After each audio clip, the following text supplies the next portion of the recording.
Hey everyone, I know many of you listen to these videos to fall asleep, so before you drift off, don't forget to like and subscribe.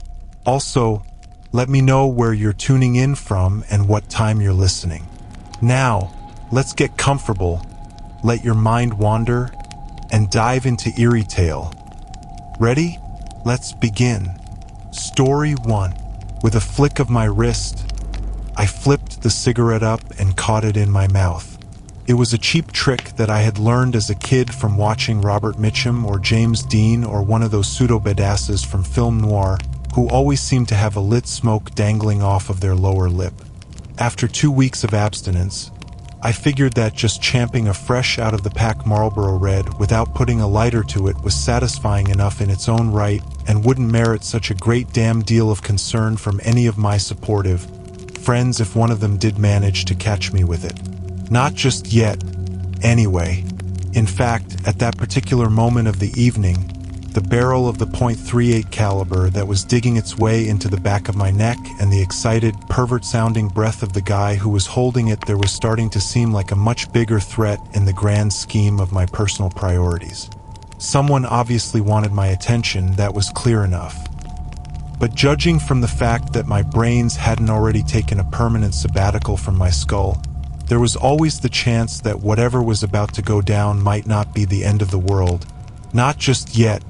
Anyway, the calm voice behind me said, "2 damn weeks, Smokey. It's been 2 weeks since you smelled like the ashtray in a St. James cat house. And now you can't even make it through one Halloween night without sucking off one of those nasty little tumor sticks in the stairwell of the Rouge? I'll tell you a secret you might not want to hear, Johnny boy. Half of your patients don't even need anesthesia. Your degenerate-ass smoker's breath could knock 'em out." Raising my left hand in the air, I grabbed the cigarette off of my lip with my right hand. "Well, hell, Denny. If I had known how concerned you were about my health, I'd have quit years ago. Advertisements." I thumped my chest. "That kinda gets me right here." Dr. Denny's six-man laughed and took the .38 from the back of my neck to just above my occipital bun. "Oh, I'm gonna get you right there, Johnny," he said, "and then put 2 in the back of your head for good measure. Now, as the poet wrote, the hour groweth late. Time to start walking. We've got to make it down 4 flights of stairs before the ICU knows that our Johns Hopkins educated asses are missing." Gun in the back of my head, I stayed put. Goddamn cheap Boondocks hospital. No security cameras in any of the stairwells. "Nice call, Saint Flambe Rouge." "You don't mean?" I asked. "That's right," Denny said. "The meat locker. Final destination. You don't think that the ER or the intensive care unit are going to notice that their head of internal medicine is missing?" I asked. "Not in enough time," Dr. Six-Man laughed. "Jesus Christ. Look at the ego on you. Happy Halloween, Dr. Deckman." The intensive care unit is the typical fucking spook show that it always is this time of year, and the ER can't even keep up with the line of party boys and girls coming through the doors right now. It looks like the line at the damn Louvre. Apparently, the Kids V got nothing better to do on the Festival of Samhain than find new and exotic ways to kill themselves. They've got a thing this year called vodka eyeballing. Hell? Denny? Do I even want to know? I asked. "Probably not," he said. "At least no more than I did. Let's just say that it involves drinking twice as much vodka as you usually do. But all that you need for go time are 2 healthy tear ducts." "Jesus feathery Christ," I groaned. "What in the hell's the matter with these kids?" "I blame the emos," Denny said, sounding real honest, John. "These slip-not-listening little dimwads can come up with 18 different ways to get wasted, and can't one of them figure out a way to get laid? I ask you, where is their value system? Frankly, I can't believe how much things have changed since you and I were kids sometimes, Johnny. How did things go so far off the rails?" I asked. "Speaking of which, where the hell'd you get a gun?" Took it off of a banger that we treated here last week, he said. I let him vamoose without it before the cops arrived. Poor kid was all broken up. Said that his little girl had given it to him for Father's Day. Anyway, enough yakking, doctor. This ain't a tea party and we've got too short of a distance to go before you reach your endgame. We've got to make what little time that we have count. Dr. Sixman shoved me behind the ear with the gun. Get your ass moving, Deckman. And on your way, talk to me. Tell me about the Jane Doe that they found in the cemetery of the La La Rose estate last week.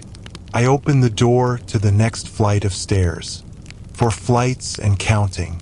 What do you want to know, Denny? I stammered, descending the first few steps. As much as you can tell me, Dr. Deckman, Sixman replied. Go on.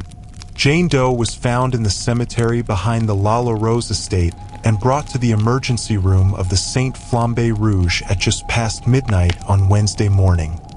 I began. Though she was barely coherent when asked her name, we believe that she was trying to tell us it was Ophelia Delacroix.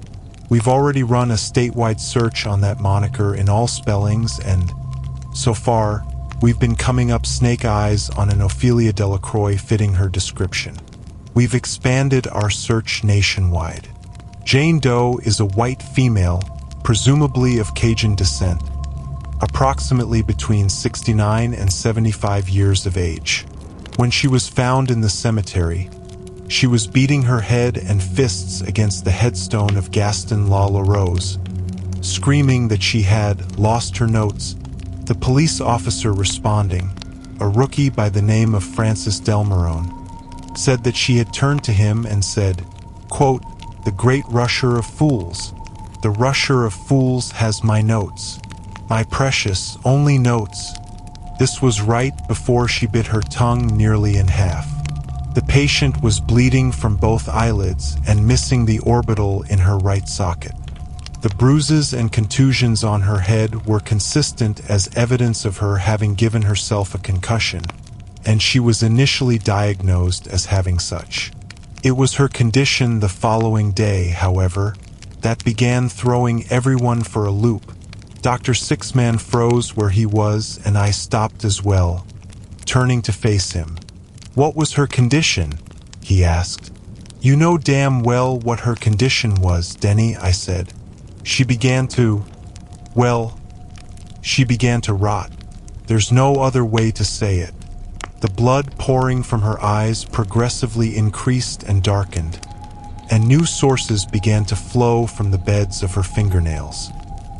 Hair began to fall out in clumps, and her skin began to bloat, discolor, and I guess the best word for it is fester. Accurate fingerprints couldn't be obtained. We had to send DNA samples and dental records upstate to even attempt a positive identification on her. And God help me, it's mighty easy to submit dental records when most of the teeth that you're trying to take prints of are falling out anyway. Dr. Sixman lowered the gun to half-mast and flashed an overly theatrical "I know something you don't know" smile. That's all well and good, Dr. Deckman. Very clinical. You had an elderly lady, presumably dying of some yet undetermined ailment, possibly viral, and wounds that hold consistent with a severe concussion. What sort of follow-up have you done so far? Well, I said, besides trying to identify her and examine her for evidence of a yet unknown virus, her symptoms seemed to match those of the secondary stages of leprosy. Dr. Sixman raised the gun back up to my face and snarled, I guess what I'm asking, Dr. Johnny, is did you even bother to get off of your chain-smoking ass and put that Johns Hopkins mind to work investigating the background of this poor lady at all? Did you do any detective work? Was there any personal interest in her history whatsoever? And did you happen to notice that Jane Doe was deader than fucking disco this morning? Bagged, tagged, and tossed into the freezer for safekeeping. My hands shot back up. Whoa, Denny, I said, I know you cared. You've always had that above and beyond compassionate streak for your patients that I tend to lack. You've always gone that emotional extra mile. After all of these years, I still admire you for it. I'm not saying that I don't. And she's dead? She actually passed since yesterday. Huh. The incident didn't pique your curiosity? He asked, ignoring the question. Her babbling had been getting worse and worse, and then the incident. It didn't tempt you to do a little more digging, Johnny? Jane Doe had been babbling incoherently for 2 days straight. She had been asking the same things over and over again. Where's the healer? What happened to the healer? For those undergoing severe shock trauma, the obsessive-compulsive repetition of phrases and ideas is not uncommon. Throw in a high fever and extreme delirium, and it's almost a certainty. The healer, I said to Dr. Six-Man. My notes, the brute man, the poor soul. No, the pure soul. That poor, pure soul. Imbeciles, the healer's notes, the great rusher of fools. She kept saying those things over and over again with what tongue she had left. It was like a goddamn mantra. Actually, it was more like a fucking filibuster.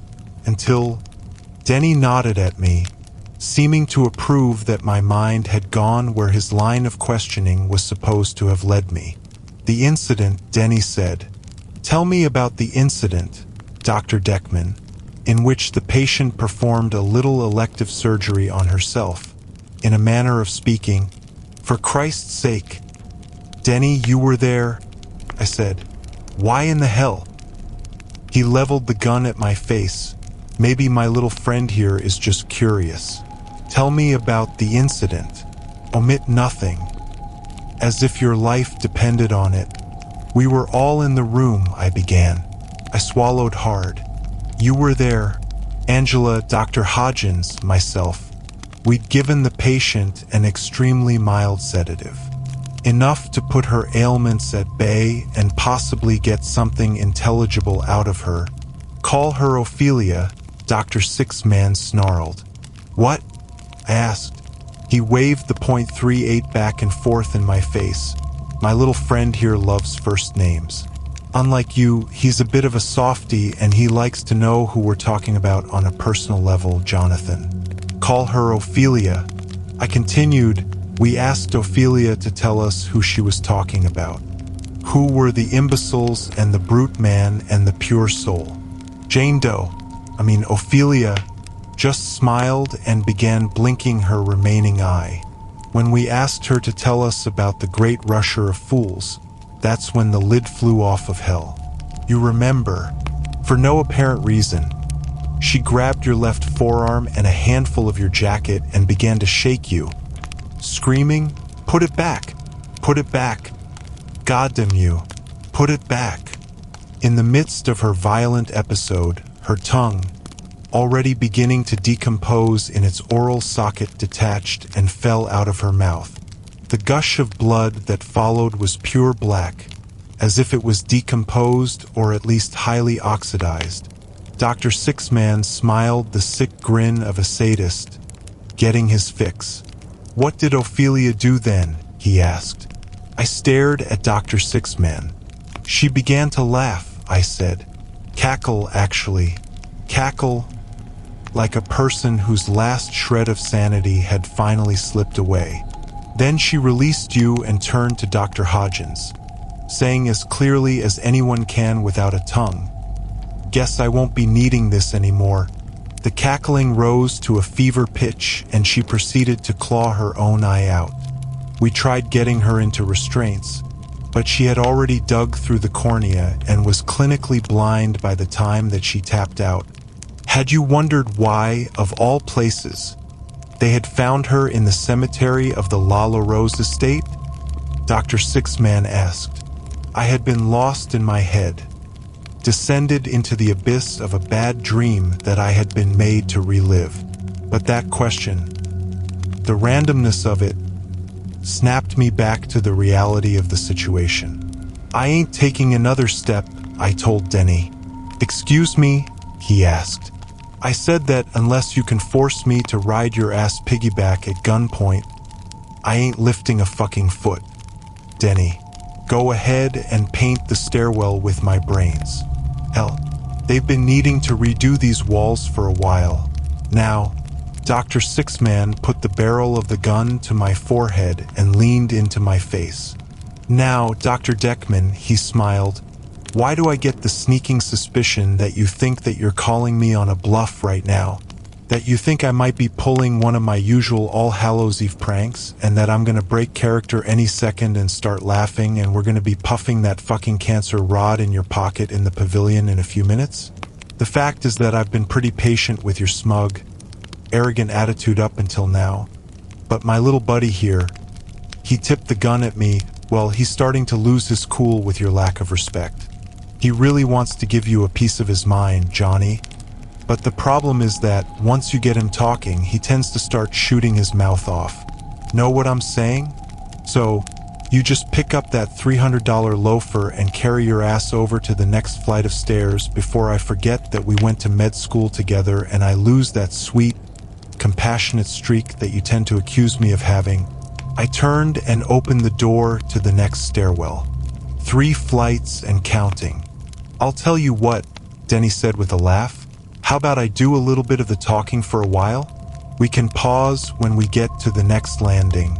We made our way to the bottom of the 3rd floor stairwell and stopped in front of the door. I started wondering why Ophelia Delacroix would wander into the cemetery of the old, locked La La Rose estate of all places. How would she even gain access? Dr. Taberna La La Rose had locked that place up tighter than a librarian's cervix when she left to do her latest research project. So why, out of all the godforsaken, fly-blown swamps in Louisiana, did Ophelia Delacroix want into that particular cemetery so badly? Wetland, I bemused. What?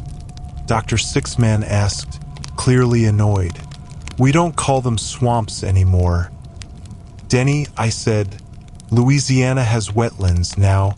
Dr. Sixman raised his pistol and thrust it into my face, snarling, that really bugs you, doesn't it? You're privileged. Entitled ass can't just be the head of internal medicine at some hodink, podunk, catfish-loving, fortune-telling, Saint Swamp Rat Boona's general, can you? No. You have to be the chief thoracic surgeon at the teaching hospital of Wetland U in the distinguished backwoods acres owned by philanthropist, Nobel laureate, Sir Muskrat Tonguefucker III. Well, guess what, Chief? Your highbrow ass is the head of a makeshift IM department at Dragonfly Ball's Central Care in the armpit of the dirty, ex-Confederate South. So fucking there. Now, as I was saying, there is a history behind the Manor La La Rose that most of the locals are aware of. I've only heard bits and pieces, but it was enough to seduce me into doing some research. In the dark and, shall we say, colorful legacy of the La La Rose estate, the term estate is an undeservedly sweet euphemism for plantation. It was built on the flayed, scarred backs of the African slaves who built and carried it, as far back as the original Gaston La La Rose, who came to America with what was already a tidy sum from the relations that had swindled and cheated a fortune in their own right from their fellow slave traders in Normandy and Burkina Faso. The La La Rose legacy was built on a foundation of human misery and oiled with the blood of the unfortunate souls who crossed in its path. 18 generations of La La Rose called that plantation their home, and almost 10 generations of slaves gave way to 4 generations of indentured servants that gave way to the freed generation of African now Americans who survived segregation only to never know a home away from the manor or where to find a pot to piss in if they had. From 1620 to 2020, the La La Rose clan spread their hereditary shit stain across this fair state of ours, and Gaston La La Rose XVII lived up to every second of its reputation with the cruel, ignorant life that he was all too fucking happy to lead. He had taken the hand of one of the locals in marriage, and, according to the rumor mill at the time, this lady had 1 foot in the loony bin. Ernie Tribolox, the pure soul, Taberna's friend, Krista Stevens, the imbecile Maurice Lalaurosse, and the great rusher of fools himself, Gaston Lalaurosse XVII. I asked him, "What are you getting at, Denny?" Dr. Sixman's face took on a dark seriousness. "Have you ever heard of the prophecy of Le Fin Absolute Demon?" he asked. "We have 2 flights to go, Dr. Deckman. Keep it moving." I opened the door to the 2nd floor stairwell. The air inside was thick and musty. All of a sudden, I flashed back to the 5th grade and having to read The Cask of Amontillado by Edgar Allan Poe. I remember the nauseatingly stale air of the catacombs and Fortunato screaming desperately, "For the love of God, Montresor," as the vengeance-obsessed madman began to wall Fortunato up alive. "For the love of God, Dr. Denny." It doesn't quite have the same ring to it, now does it? "Stop when you get to the bottom of the stairwell," Dr. Sixman said. "We'll finish the denouement of our conversation when we get there." I turned around when I reached the door at the bottom of the landing. There we were, 1 flight down, and we would be at the door of the Saint Flambe Rouge's meat locker, as it was so sensitively called. Not quite a person's final destination, but the first stop on the way there. Drawer to ditch or freezer to oven. There weren't many more stations until the dearly departed reached their final reward. "That's good enough," Dr. Sixman said. "You know, Johnny, I almost wish that I'd have let you have that last smoke when I met you upstairs. It's a shame that this stale, nasty shit is the last air that you're ever gonna breathe." I reached into my coat pocket for my Marlboro Red and said, "Not too late, Denny." Denny raised his gun as if to say, "Nice try," and I pulled my hand back out of my pocket. "This Le Fin Absolute Demon," I said. "Tell me about it." Dr. Sixman settled back against the guardrail and took a sigh as he went back into storyteller mode. "Le Fin Absolute Demon," he said. "The translation can go one of 2 ways. Either the absolute end of the world, or hell will absolutely swallow the living." The original prophecy was crude and written in a code of the uneducated to stay hidden from slave masters and upper-class bigoted murderers. You see, this isn't a recent prophecy. This goes back to the time when the first Lalaurosse had set foot on American soil and Haitian Santeria and African voodoo had come into full swing. The prophecy, foretold by the elder seers of the tribes, states that in several generations, the evil of the Lalaurosse bloodline would meet the likes of a bona fide black magic Bacher, and the 2 would bring about the end of existence. The how and the when were left cryptically blank. However, it was said that in the bloody wake of her reign of black hoodoo, the first Mrs. Lalaurosse had obtained several copies of the ancient incantation spell to summon the demon Profane, one of the baddest and most sadistic destroyers of the ancient world, who dreamt of opening the portal to hell and dragging our living souls through the gateway to meet the horrors that lie within. Real Lovecraftian shit.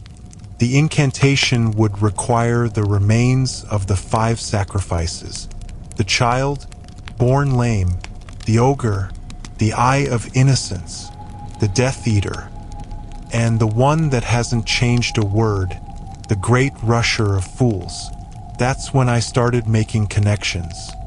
The child, born lame, the imbecile, the ogre, or the brute man. The eye of innocence, perhaps, the pure soul. Maybe the Death Eater is the healer, and the great rusher of fools. Well, I asked myself, what if, just what if, the first Mrs. Lalaurosse was only ever known as simply that? Just Mrs. Gaston Lalaurosse? Who was she before? Before she got married and before she left? Maybe before she vowed to return? Could Mrs. Lalaurosse have been named Ms. Ophelia Delacroix? Maybe, just maybe, she came back. The age range fits. So does the physical description. Maybe Ms. Delacroix came back to fulfill her destiny and raise the demon profane. All of the other sacrifices are already on the estate, right there in the cemetery. Maybe all that she needed was the final sacrifice. The healer. Maybe her daughter? Dr. Taberna Lalorose? My blood ran cold. And after doing my homework and pulling a little Magnum PI shit of my own, I found myself in the cemetery, face to face with the headstone of Gaston Lalorose XVII. I used a small rock-collecting hammer to take a chip out of the stone. I brought it with me to the hospital that night to show Ophelia and see how she would react to it. However, I never even got to take it out of my pocket before she grabbed my arm and "Put it back," I said, mesmerized. "Put it back. God damn you." But how could she have known? She couldn't have, Denny asserted. There was no way for it. Not even the luckiest coincidence in the world could explain that one. And then, the final tumbler fell into place. Saturday morning, at 3:03 a.m., I had a dream. I was standing outside of the meat locker when the naked silhouette of Ophelia Delacroix appeared as a shadow on the wall in front of me and began to whisper, "My healer," she said. I finally found my healer, and all at once, I knew who she was talking about. Dr. Sixman smirked, raised the gun at me. I level and cocked the hammer. "Whoa! Whoa!" I yelled. Now, I could only imagine what sick, bizarre fucking reason that old bag might have for wanting to bring about the apocalypse. But you're a physician, for Christ's leaping fucking sake. Denny, what the hell possible rationale could you have for wanting to help her? "I have my reasons," Denny said. "Call it faith. Call it karmic destiny. Call it maybe just time to throw in the towel. Or maybe you can ask the little girl who just died of AIDS because an unknown assailant with HIV kidnapped her from her front porch and raped her repeatedly before tossing her behind a dumpster when he was done. Maybe you could ask the wives in the Middle East whose noses were carved off by jealous, abusive husbands who suspected them groundlessly of infidelity. Maybe you could ask the priest who was forced to amputate his own eyes at gunpoint when Satan worshippers high on angel dust broke into the church over on Elmwood. Call it what you want. I look at the evil and the hatred that has consumed this world, and I call us God's little failed experiment. A half-assed attempt to bring beauty and good intentions into an existence that never had a place for them. Believe me, this life is going to be much better off without us. I'm glad that you're not a fertility doctor, Denny, I said. If our first few attempts to have children didn't pan out, we'd all be hacksawing our nuts off, wouldn't we? Sixman nudged me with the gun. Keep it moving. Funny man, he said. Maybe you can laugh yourself to death. Down we went, and finally there it was. The door to the Saint Flambe Rouge morgue. Cold, gray and final. Open it, Dr. Sixman said. Here's a thought, I replied. Hell no. What? Dr. Sixman pressed the .38 directly to my forehead and asked, in what world does it make sense where a fucker who doesn't want to die argues with a psychopath who's got a gun to his head? I reached deep inside of my lab coat, pulled out the Dirty Harry special from its holster, and aimed it straight at Dr. Denny Sixman's crotch. A world where the fucker who doesn't want to die has a loaded .357 Magnum pointed right at the psychopath's balls, I said.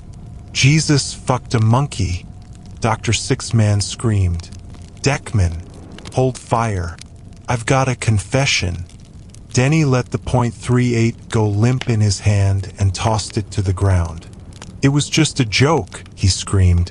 I swear to God, it was only a joke, albeit not one of my funnier ones right now, but it was my All Hallows Eve prank, the first one that was finally gonna work in years.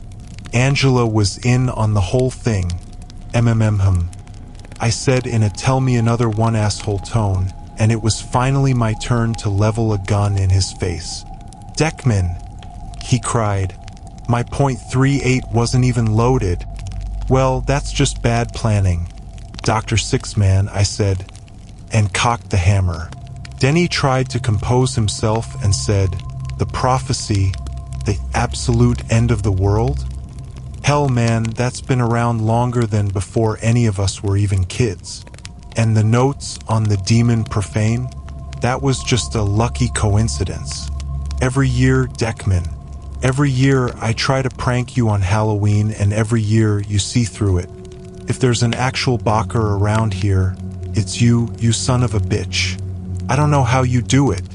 So, this year, when the old lady was found muttering gibberish at the site of what's supposed to be the birthplace of the apocalypse, I got the idea.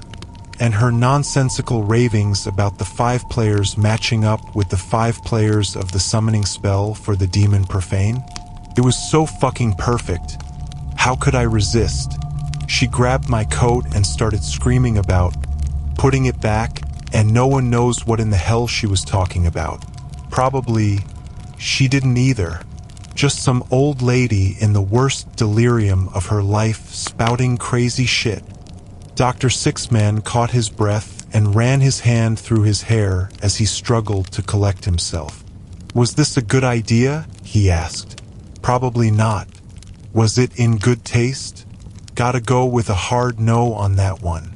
But Johnny, I just wanted to make my best friend in the world shit his pants on Halloween night. Is there something really so evil about that?" Gun in my right hand, I shrugged. "Let me tell you what you're gonna see when you open that door." "Deckman," Denny said. "Angela is already inside the meat locker, waiting for us. She beat us down here," sat Ophelia Delacroix up on her slab, stuck her arms out and made her give us both middle fingers. "Angie's going to shout Happy Halloween, Dr. Dickman, the second you open that door. Honest to God. She will?" I asked. "You mean this Angela?" I flung open the door, and there, in a rolling chair by the cold-ass drawers, was the pale body of Angela Sixman with a .357 Magnum hole in her forehead. Her eyes were rolled back in her pallid face in an expression of surprised disbelief turned to complete and total vacancy. Dr. Sixman screamed the word shit, so loud and high-pitched that it would have been comical under any other circumstance. "Deckman!" Sixman screamed. "What the fuck did you do?" "Gee, Denny," I said with mock sincerity, "I guess someone forgot that here in the armpit of the dirty ex-Confederate South, you still have to check the phone lines to make sure that no one else is on them. We're a little behind the times at Dragonfly Ball's central care, you know? I heard you and that murdering bitch over there plotting to kill me in this godforsaken pit yesterday morning. That's when I decided to bring a little friend of my own to work with me. Get them before they get you, right, Dr. Sixman? It's the way of the world, sad but true. You miserable motherfucker." Denny screamed through tears. "You bats hit? Cocksucking, loony rat bastard. Now, Denny," I laughed. "You kissed that stiff, room temperature bitch with that filthy mouth of yours?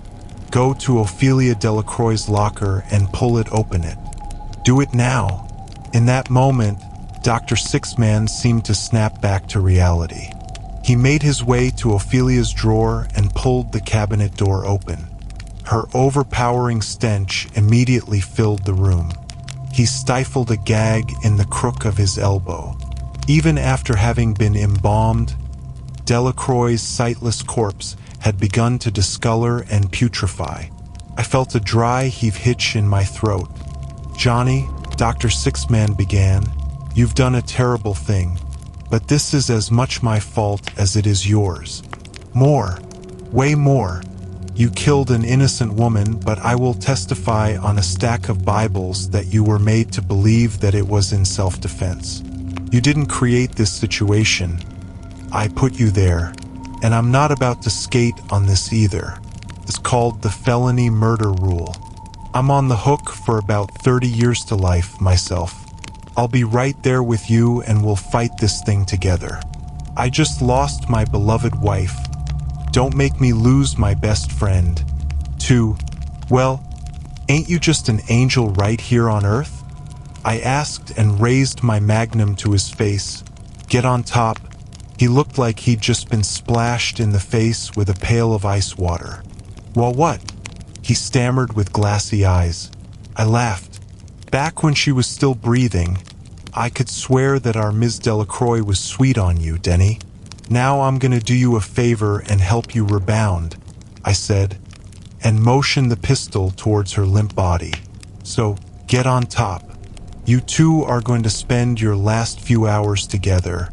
This is madness, Dr. Sixman said, incredulously. You're finally off your tree, Johnny. Advertisements. Looking at the decaying remains of Ophelia Delacroix with a face of desperate hesitance, Dr. Sixman climbed gingerly onto her corpse. Losing his balance momentarily, his elbow sunk into her abdomen, causing a noxious burst of flatulence to explode from her rectum. Sixman clenched his eyes shut and cried, "Fuck me." Well, I said, you two are gonna have enough time alone together.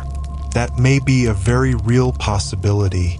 Dr. Sixman looked up at me from his missionary position on top of Ophelia's bloated corpse. Johnny, he said, listen to me. At some point, you're going to realize what a horrible mistake you've made. When that happens, you need to know that I understand and I forgive you. You're my best friend, Johnny. You're going to realize what you did, and it won't be too late. Come back here and get me, Johnny. We'll get through this together. I made a horrible miscalculation, but it doesn't have to be the end of everything. We can get through this. The smile left my face. For the love of God, Montresor, I said. Denny looked at me frantically as I slid the drawer holding him and Ophelia into the wall. Come back and get me, Johnny, he cried. Don't you leave me in here. I slammed the cabinet door shut on him. Angela's blank eyes stared up at me from where she lay slouched in her chair. I walked over to her and, using my thumb, I began to scrape the fake bullet wound off of her forehead. Instead of coming off entirely, it began to break off in clumps and smear the pale makeup beneath it. Hand to God, I don't know how these Hollywood makeup artists do it. It had taken Angela and me over an hour to put even a halfway decent looking wound on, and if Denny had looked too closely, the jig would have been up. Angela's corpse-looking face broke into a smile, and I burst into a chuckle, despite myself. Doing my best Danny Glover impression, I told her, I'm getting too old for this shit. Riggs. Doing her best Mel Gibson, Angela replied, like hell you are. Sugar tits. So here's the question of the hour, I began. How long do we leave Happy Boy in there before letting him know that the joke was on him? That's not the question of the hour, she said. The question of the hour is, once he finds out, is he gonna kiss you right on the mouth or bust you straight in the balls? I laughed. Maybe he'll surprise us both and kiss me straight on the balls. Here's another question.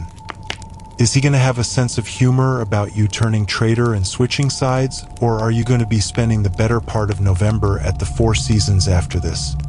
I may end up earning a few extra B&B points on my account next month, Angela said thoughtfully, but maybe he can spend some of that alone time remembering how funny the live sewer rat in my toilet was, and then ask himself why I would ever switch sides in the first place.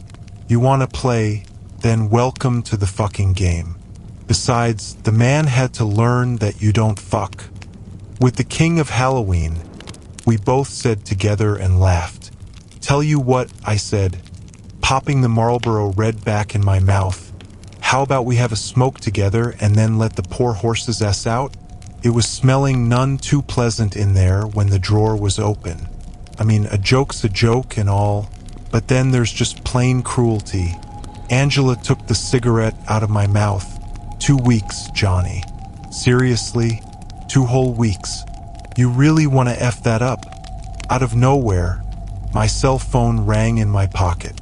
Unbelievable, I said. I can't get a signal on the roof to save my life, but someone can reach me 3 stories below street level. Hold that thought. I answered my phone.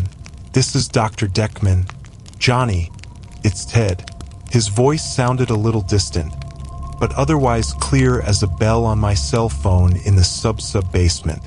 Oh man, have we stumbled upon the granddaddy of all clusterfucks? I mean, this is bad, Johnny. So bad. What I'm about to tell you is beyond anything that we've ever encountered before. Don't interrupt. Don't ask me how I came about my information. Just know that I did come about it, and I wish to hell that I hadn't. Homeland Security and the CDC are officially calling this need-to-know information, and right now, you've never needed to know anything more in your life. You are going to need to shut down the entire hospital on a quarantine status. No one enters and no one leaves. The only exception is going to be any ambulance drivers who have made drop-offs since Wednesday or afterwards. They have to be recalled and brought back to the hospital for containment immediately. Ted, what in the hell are you talking about? I asked. It's your patient, he said. The Jane Doe that you sent the DNA sample and the dental records for. You asked me to get a positive identification on her. We already know who she is, Ted, I told him. Her name was Ophelia Delacroix. She was 69 to 75 years old, and she died of a disease not yet determined. Wrong, Ted hollered. Wrong. Couldn't be wronger. Her name was not Ophelia Delacroix, and the disease has been very much determined. Johnny, this is going to sound like some Twilight Zone shit, but you're going to have to believe me, and then you're going to have to get on the stick and shut down that hospital post-haste. You have to. Promise me. Swear it. I promise you, Ted, I said. Okay, he said, and I could hear him steeling himself to continue. This is straight from the feds and their field liaisons at the CDC. They are still gathering intel, but what they've come up with is this. The patient's name, patient 0 if you will, is Dr. Taberna Lalorose. She is 37 years old. She and a team of doctors, microbiologists and scientists were working on a highly classified project in the Ophelia Dumont Wetland Laboratories called the Delacroix Initiative. Using bacterial life from the wetlands, they were trying to create a catch-all vaccine for just about every virus, infection, or carcinogen known to man. Wishful thinking. They didn't think so. However, the best laid plans of mice and men, something went horribly wrong. What seemed like the miracle vaccine, the serum, it took on a life of its own. Somehow, it mutated into a type of safe haven for viral entities to adapt and strengthen themselves. The antivirus became an uber disease that evolves and progresses faster than the human body can fight it off. Taberna saw the warning signs of this and begged her crew to stop working immediately. She pleaded with them to neutralize the serum and abandon the experiment before they could no longer contain what they had created. The director, Dr. Harvey Profane, however, would go behind his own mother's back if he thought that it would win him the Nobel Prize for medicine. He sent samples of their initial concoction everywhere and to every agency that would fund its patenting. Taberna begged him to put it back, to recall the samples and bring them back to containment for immediate emulation before it was too late. Nevertheless, Profane has never been a man to be swayed when he thinks that he has found something of great value to put his name on. 3 members of Dr. Lalorose's crew died rapidly of extreme blood loss, anemia, cellular degeneration, and compromised immune systems. In her own words, her colleagues began rotting away right in front of her.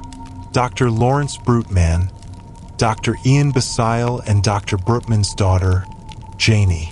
Taberna was quite fond of Janie and mourned her loss as one of the purest souls that she had ever known. It soon became clear that there was no way of unringing the bell that the Delacroix Initiative had rung, and Taberna fled to her childhood home to collect some notes that she had created previously on eradication techniques of entire viral and bacterial strains deemed to be threats. Unfortunately for her, unfortunately for all of us, Dr. Lala Rose was unaware that she had already contracted Profane's Uber disease and had now become a carrier of it. Define irony. Dr. Profane had always wanted to be known for making his mark on the world of medicine. I guess in the end, he got his wish. I stuttered into the phone. How bad is it? Ted paused and then replied, forget smallpox. Forget Ebola. Forget COVID-19. Think more the end of existence as we know it. Think more. The 4 horsemen are coming. Think. The end of days has finally come to the party, and it brought everything with it but the lubricant. My blood ran cold. Airstrikes have been called in over the Ophelia Dumont wetland region with both hydrogen and sarin agents to try to neutralize anything that may have survived. But, Johnny, that still leaves everyone in the Saint Flambe Rouge and the neighboring town, and the responding police force, and ambulances and the ambulance drivers who passed in and out of the danger zone. And, God help us, the samples. Those fucking samples. Lord only knows how many of them were sent out. Ted paused, not intentionally trying for dramatic effect. I'm not a religious man, Johnny. Not by any means. But somehow I think that I'll find it in myself to make it to church tomorrow. I believe that I finally have something that deserves serious prayer for the first time in years. I only hope that there's still a God who's listening, as if the universe was trying to send a darkly poetic message. The cell phone went dead. Angela must have seen the look of shocked detachment on my face as she asked, Johnny, what is it? You look as though you've just been handed down a death sentence. Johnny, I think that we should let Denny out of that drawer right now. I'm starting to get... Leave him. I barked violently. Leave him in there. It's the kindest thing that we can do for him now outside of... I looked at the .357 Magnum in my hand. Suddenly, an unexpected chuckle resonated inside of me, and I could contain it no longer. I put the back of the hand holding the gun against my temple. 2 weeks, I said. 2 fucking weeks. Ain't that just about always the way? 40 years, and I make it a whole 2 weeks. Just in time for the fucking horseman to show up. Shaking my head, I grabbed the cigarette out of my pocket, flipped it up, and caught it in my mouth. I think that it's time for that cigarette now, my dear, I said. I can't say for sure what comes next, but for right now, I think that it's finally just about time for that Marlboro Red. Credit James Hunt. Story 2. There are always plenty of strange rumors circulating in small towns across the world. The one I grew up in has everything from tales of lizard creatures beneath the woods to a bizarre bridge that leads you somewhere else if you cross it on foot. Still, the one tall tale that I can personally attest to is the haunted corn maze just outside the city limits. The labyrinth had been out there since long before I came along. What always unsettled me about the thing, be it from simple urban legend or the truth of things, nobody seemed to know who even made it. Another unnerving aspect of it was that, while there was no caretaker, it never became overgrown or unkempt. Sure, the elusive individual who put the whole thing together may well have family members who maintained it when nobody was around, given the fact that it was out in the middle of nowhere, but nobody knew one way or the other. It was a strange thing for sure, but the rumors of that place throwing open the door to the other side on that one particular day of the year always freaked me out when I was a kid. It was the Halloween of 2005 that I learned this was not a place to be so casually visited. Not by the living anyway. Not on the 31st of October. I was around 13 at the time, while my brother was approaching 17. I idolized Derek, had since we were kids. Even when he was younger, he always seemed so much more worldly than I, though I imagine just about anyone with a few more years under their belt would come off as more knowledgeable than a wide-eyed and curious kid. He had already abandoned the sacred traditions of trick-or-treating, something I was not yet ready to give up. But when he invited me to attend a party with him on the night of the 31st, I both eagerly and reluctantly agreed. As much as I loved spending time with my brother, I wasn't thrilled about turning my back on the opportunity to score a bag load of candy. Derek knew how much I loved getting dressed up and going door to door, so he promised he'd take me around the neighborhood before we headed out that night.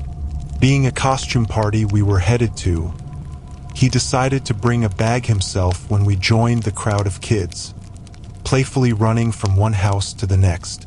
In all honesty, he looked as happy as I was while we toured the surrounding blocks. Sure, his vampire costume wasn't exactly the most extravagant garb for the occasion. Slicked back hair, phony fangs in his mouth, and a long black coat. Honestly, it paled in comparison to my Michael Myers outfit, but I knew his girlfriend, Alicia, was going to meet us at the party, so I couldn't blame him for dressing more stylishly cool and all. Supposedly, her little sister was going to be there as well. Something that left me both nervous and a little intimidated, if I'm being honest. I had only recently started appreciating the opposite sex at that time, but it was enough to make my palms sweaty while restricting my tongue's ability to function properly when attempting to form words. Regardless of my apprehensions, I was having a great time just hanging out with Derek, even with his friendly reminders that I needed to just be myself when we got there. When the sun finished its descent for the night, it was time for us to head back to the house to pick up my brother's car. We dropped the candy in the house, gave an obligatory goodbye to our folks, and got on the road. I hadn't been informed about where the party was taking place, but I had just assumed it would be at one house or another. When we passed by the last neighborhood before the city limits sign, the butterflies dancing in my stomach began to sink to the bubbling acid below. "Where we going?" I asked, though I had a solid idea of the answer. "I didn't tell you?" Derek said, looking genuinely uncertain. "The party's out at the old corn maze." "Oh, come on, that place don't still freak you out, does it?" he asked with a chuckle. "What? No, of course not. I just didn't. There's nothing to be scared of, kid. We ain't going into it or anything. Just seemed a good, kind of creepy spot for the party is all." I couldn't argue with that. It was one hell of an eerie spot, out there in the middle of nowhere. I knew some of the older kids would go out there sometimes, but I still felt uneasy about it. I was certain that most of the stories folks told about the old maze were made up. Just spooky tales to mess with the younger generation and all, but they would still get my imagination going. "You sure we should be going out there tonight, though?" I asked, attempting to hide the trembling in my throat. "They're just stories, Danny," Derek said with a smile. "You know that, right?" "I mean, yeah, but it's only to scare people, kid. Halloween was invented by the candy companies, you know? Nowhere gets haunted just because it's the 31st. It's all bullshit, just like every other stupid story around these parts. You gotta stop being so scared of everything. When I head off to college, you're gonna be on your own. I love you, kiddo, but I ain't always gonna be around to protect you." It was hard to argue with him, as he fully believed every crazy urban legend to be false. This one more than others. I still felt a little embarrassed by the way he talked to me. Yeah, I was very easily freaked out at that age, but I was getting better. That creepy old labyrinth, though. I never wanted to get within a shout of that place. I trusted my brother on just about anything, but I couldn't convince myself to side with him on this. A few years before, some guy named Jackson Fiddle supposedly went missing while investigating the labyrinth around the 31st shore. I didn't even know if he was a real person, being that just about everyone seemed to know everyone in our little town, and I hadn't ever heard of the guy before the rumors of his disappearance. The story about the woman who showed up at the emergency room on the morning of November 1st of '98, all bloody and beaten, though, that one messed me up for a while. From what she said, or from what folks said she said, her car broke down out by the old corn maze. This being before everyone and their mother had a cell phone, she couldn't reach out to anyone, so she just started walking. Somehow or another, whether she got turned around or just wasn't paying attention, she ended up strolling right into the neatly preserved labyrinth. When they asked her why she didn't just turn around, she claimed she tried, but it closed up behind her as soon as she crossed into it.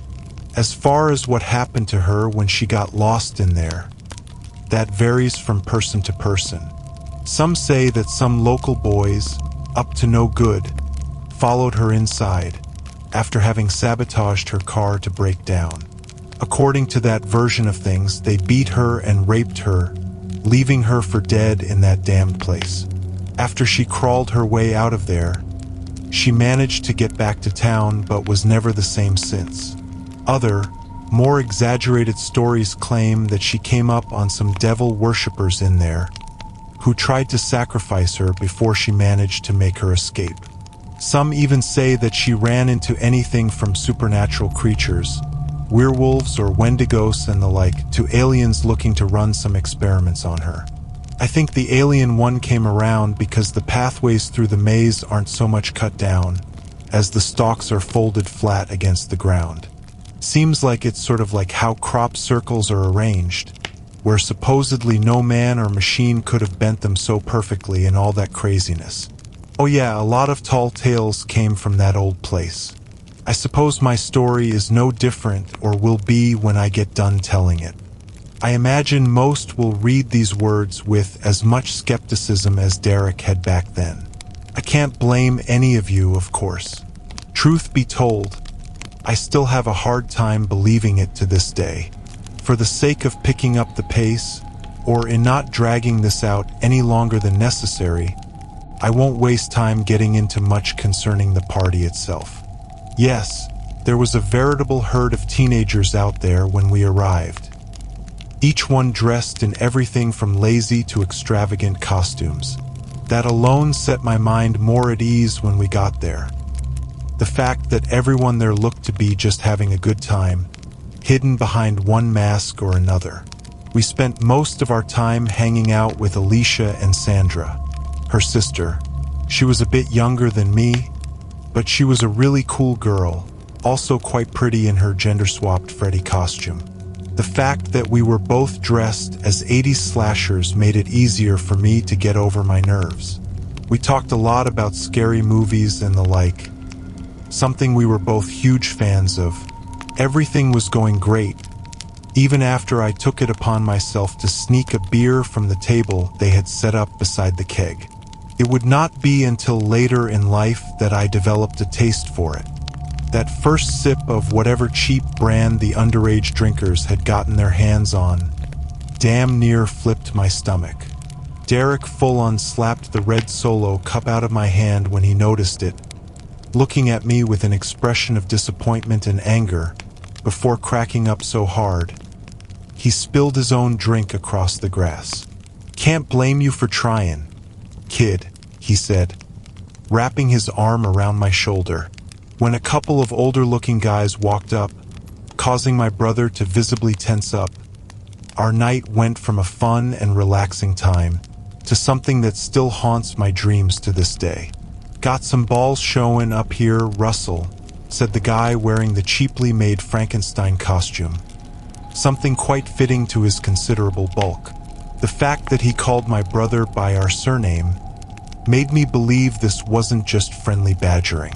"Yeah, what we gonna do about this?"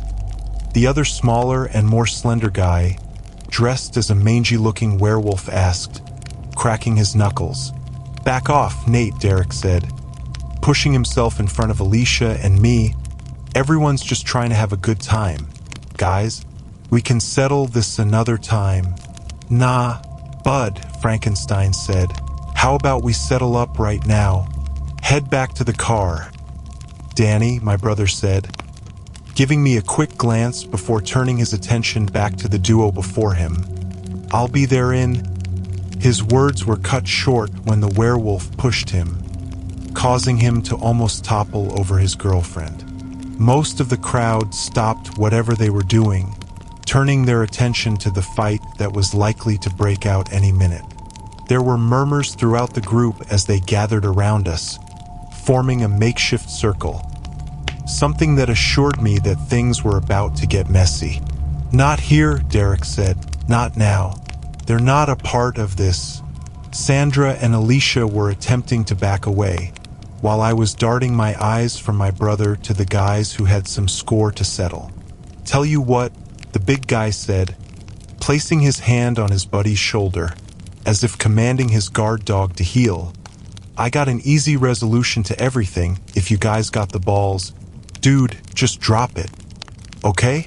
This is—" "Didn't say you could speak yet," Frankenstein cut in, pushing my brother back again with one hand. Derek looked fit to burst. I knew he could hold his own in a fight. I'd seen it myself when some bigger kids were giving me a hard time at school. Sure, they were a year or two younger than him, but he taught them both a solid lesson after he caught them trying to clean my clock. He kicked both of their asses, barely breaking a sweat. Still, the big guy with the poorly applied green makeup looked like he could easily bench press my brother's Chevy. "So, what do you say? Willin' to get your hands a bit dirty to make all this go away?" Frank said, glaring down his nose at Derek. "Fine," he replied with a heavy sigh. "What the hell do you want me to do?" No, not just you." He glanced over at me with a menacing smile. "This is for you and Junior both. Hell, how about the little ladies too?" "Go to hell, Nate," Derek sneered. "They got nothing to do with this." "They do if Nate says they do," the Weasley werewolf added. "This is between you and me. Don't—" "It's okay," Alicia cut in, having walked up beside her boyfriend. "We'll play his stupid little game." Sandra nodded, folding her arms, while I gave another token nod. I can't say I was thrilled about whatever they had in store for us, but I would be damned if I was about to turn my back on my brother. Derek whispered back and forth with his girl for a moment, before turning back to his opponent. "All right, what the hell do you want us to do?" "Simple enough," he said, cutting his gaze to the old corn maze. "Y'all spend 1 hour in there.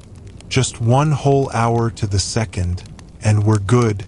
"That's it," Derek replied, while my fingers began to tremble. 1 hour? That's it, buddy boy. You gotta go in, though.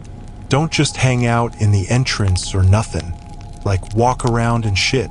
Can't just stand there waiting for the time to run out. Then we're done, you and I? Squeaky clean. Nothing more to be said or done. "Okay then," Derek said, glancing back at me and the girls. Nodding his head, 1 hour and we're good. "I'll even pour you a beer when you come out," Frankenstein said with a satisfied smile. "But y'all come out even 1 minute early and I'll kick your ass so bad. You'll be eating Thanksgiving dinner through a feed-in tube. You got me?" 1 hour, Derek said, holding his hand out. 1 hour, the big guy nodded, shaking my brother's hand. "I'm so sorry about this," Derek said as we approached the entrance to the old corn maze. "I didn't expect them to be here." "No worries, babe," Alicia said, rubbing her hand on his back. "Yeah," Sandra said, "I say we go in, find a place to chill, and tell some scary stories for an hour. Then come back out and party some more." I just nodded. trying my best to keep the trembling of my extremities as hidden as possible. I can't lie, I was scared. Even with Derek convinced that the stories of the labyrinth were blown out of proportion, the idea of actually entering the thing had me shook. Of course, I wasn't about to reveal that, especially since I had already developed a bit of a crush on the girl in the Freddy costume, who came off like this was just as simple as strolling into a grocery store with her folks. Before we walked in, we all looked back to see every face of every costumed partygoer glaring in our direction. From the expressions on a few of them, I could tell that I was not alone in my fear of the old maze, something that didn't exactly help my concern at the time. "See y'all in an hour," Frankenstein called out. "Don't chicken out now. We'll be watching." For the first few minutes, we just walked in silence. I never really took in the height of the corn stalks before, how they almost towered over our heads. Just like the stories told, it wasn't just grass or dirt under our feet, but perfectly flattened stalks. They crunched slightly as we strolled onwards, but I couldn't even make out the sounds of the crowd outside after we entered. The aisles weren't particularly wide, causing us to walk 2 by 2 as we sauntered on. Derek and Alicia walked in front of Sandra and me, but I just gazed around as we moved deeper in. Even with the moon shining down from above, I was actually quite surprised how easy it was to see. Still, I wasn't about to let my guard down, and neither was anyone else, from what I could tell anyway. "I say we round this corner," Derek said, gesturing to the right, turn up ahead, and just plant our asses and wait. "Works for me," I said, feeling no inspiration to bury myself any deeper in this place than we had to. As my brother suggested, we took that turn, stopped, and sat down on the cozier than expected ground. Perhaps, had we a little more time to appreciate how comfortable flattened cornstalks can be, this would not be a worthwhile tale to tell. Before I so much as allowed my butt cheeks to snuggle themselves into a comfortable setting, the blood-curdling squeal that echoed from somewhere ahead of us very nearly inspired every ounce of blood pumping through my veins to stop cold. Derek and Alicia looked as freaked out by this as I was, while Sandra darted her head between each of us. "What the hell was that?" she asked, placing her palms against the ground. "Probably someone trying to mess with us," Derek suggested, looking as uneasy as the rest of us. "That far ahead, though?" I asked. I could see from behind us, but how could... Another scream, much closer than the last, cut my words short. I got back to my feet, as did Derek and the girls. "This is a setup," my brother said, appearing confident in this theory. "Nate probably sent someone in while we weren't looking. They might have been in here for a while, just waiting to have some fun with us." It did make sense. The big guy in the Frankenstein costume did come off like he knew something when he gave us that friendly reminder before we entered. Given the fact that whatever beef he had with my brother would be set right by this little dare, it would stand to reason that he wasn't going to make it easy for us. Yeah, I thought, they just want to force us to take off running. Make us embarrass ourselves in front of everyone before he kicks the crap out of Derek. 3 more screams, each coming from different directions, assured me that our working theory was right. While the girls looked back at my brother and me, both smiling at us, I nodded my agreement. "Hell with it," Derek said with a mischievous grin. "Let's go see what they cooked up for us." "Yeah?" "Yeah," I said, feeling the most confident I had since walking into this labyrinth. I can't deny that somewhere in the back of my grapefruit, I still felt uneasy about both my surroundings and the unsettling shrieks, but a higher percentage of my mind fully believed this to be exactly what we thought, that my brother's adversaries wanted to put on a little show for us. Who were we to deny their invitation? After walking for another 5 minutes or so, right turn here, up a few more feet, another left and right, and on to another straightaway, with the occasional dramatically painful yells guiding our path. We finally caught sight of one of the likely handful of people who were screwing with us. This particular pathway looked to be a good 20 feet long, with one opening to the left and another right about halfway up. At the far end, standing directly in front of another wall of corn stalks, was a tall, slender individual in a filthy black robe, with the hood pulled down low enough to only reveal the wider-than-human toothy grin. When I first saw it, my heart skipped a beat or four. It wasn't until Derek let out a soft giggle that I took in how comically sinister the costumed person was trying to come off. They just stood there, heaving with exaggerated breath, keeping their head tilted down with their arms somewhat outstretched from their sides. It was sort of like how that quintessential douchebag at the gym looks after knocking out that first handful of reps. That "I'm swole now 'cause I lifted heavy stuff" sort of thing. When all of us started to laugh at intermittent intervals, the mimicked heavy breathing became more agitated, inspiring the hooded figure to wail out in one final attempt to intimidate us. Unfortunately for our cosplaying friend, we weren't buying it. Even after two more similarly dressed individuals walked out from the left and right openings ahead, our laughter didn't let up. "Gotta try harder than that, boys," my brother shouted, practically daring the trio to take their taunting to the next level. With one last howling scream, the one at the far end came charging towards us, slipping some sort of dagger from the inside of its robe. "Oh, here we go," Derek said, still chuckling. "This oughta be good." I'll never forget that smile he gave me when he glanced over his shoulder. He was so confident that he had this whole thing figured out, so was I, for that matter. Even when the robed figure showed no sign of slowing from only a few feet away, my brother still looked back at me, wearing that carefree smile. The transition of our circumstances going from something fun and carefree to one of anguished shock and horror barely allowed my mind to accept what was happening. It was the sound of the blade tearing into my brother's gut that hit me, more so than the blood that spat from his still smiling mouth. I don't know if it was Alicia or Sandra who screamed first. Perhaps both of them, for all I knew at the time. 3 more times, I heard that meaty thunk as the knife was pulled free and inserted back into Derek's torso. Run. Danny," he spluttered, spritzing more specks of crimson onto his shirt. I was frozen in place, barely aware that I still had a body attached to my reeling mind. When one of the girls grabbed me by the wrist, attempting to pull me back with them as they began to run back the way we came, I still could not so much as hope to break my gaze from my beloved brother's wide and horrified eyes. If whoever or whatever these things were could so easily put an end to someone who had always been so much stronger and more confident than me, I had no doubt I would not survive this. In some ways, I didn't even care. I felt so weak and pathetic at the time. I couldn't do a single thing to help Derek. I just stood rooted to the spot, preparing myself to share the same fate as my closest friend and brother.